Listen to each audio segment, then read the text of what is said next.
আমরা এই স্থানীয় সরকার মন্ত্রণালয়ের যে দায়িত্বে আছে আসিফ, তার পদত্যাগ আমরা চাচ্ছি।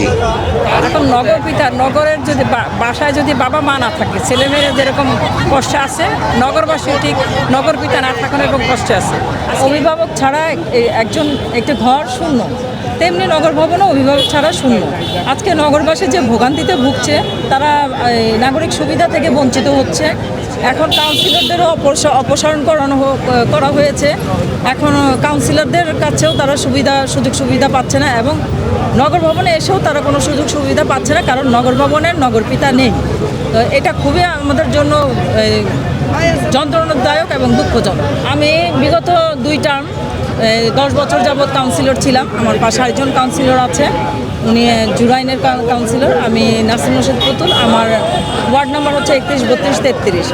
আমাদের যে কাজগুলো, জনগণের যে কাজগুলো শুধু প্রত্যয়নপত্র আর ওয়ারিশন নয়, এলাকার উন্নয়ন কর্মকাণ্ডগুলো, যেমন আসার আগেও যে আমি ছবি আমার কাছে আছে তোলা, আসার আগেও আমি বৃষ্টিতে দাঁড়িয়ে ড্রেনের যে ব্লকেজ সেটা সারানোর চেষ্টা করেছিলাম কর্মীদের নিয়ে।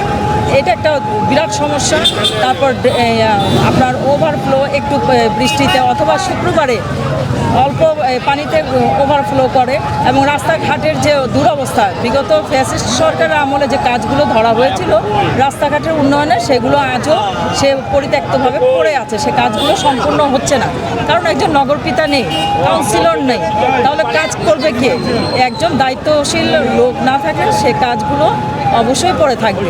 এই যে বিভিন্ন সুযোগ সুবিধা, ওয়ার্ডের উন্নয়ন, সব কিছু থেকে আমরা নগরবাসীরা বঞ্চিত হচ্ছি। আমরা এই স্থানীয় সরকার মন্ত্রণালয়ের যে দায়িত্বে আছে আসিফ, তার পদত্যাগ আমরা চাচ্ছি।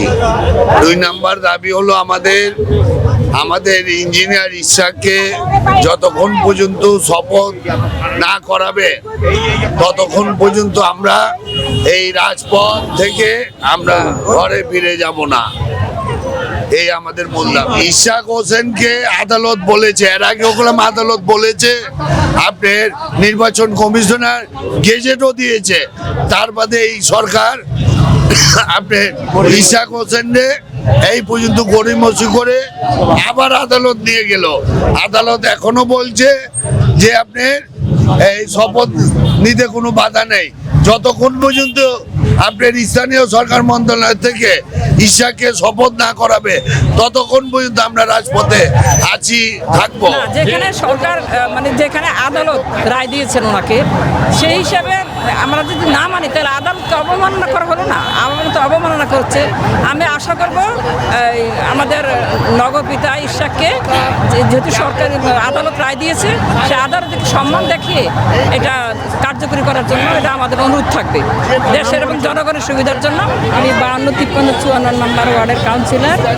আমি বিগত 10 বছর যাবৎ আমরা কাউন্সিলরের কাজ করতেছি। এখন নগরের যদি বাসায় যদি বাবা মা না থাকে, ছেলেমেয়েরা যেরকম কষ্টে আছে, নগরবাসী ঠিক নগর পিতা না থাকার এবং কষ্টে আছে।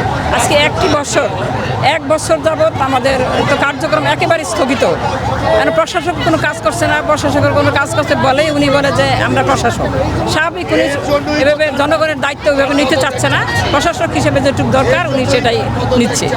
এখন মনে করেন ওয়ারিশ সনদ আমরা দিতে পারছি না, তারপরে প্রত্যয়নপত্র যেটা নাগরিক সনদ সেটাও দিতে পারছে না, জন্ম নিবন্ধন, নানা রকমের অসুবিধা।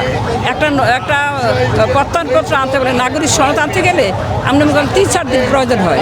একদিন ওরা লেখে, আরেকদিন দেখে, আর প্রশাসকের কাছে যায়, সিগনেচার করে। নাগরিকের অনেক অসুবিধা হচ্ছে।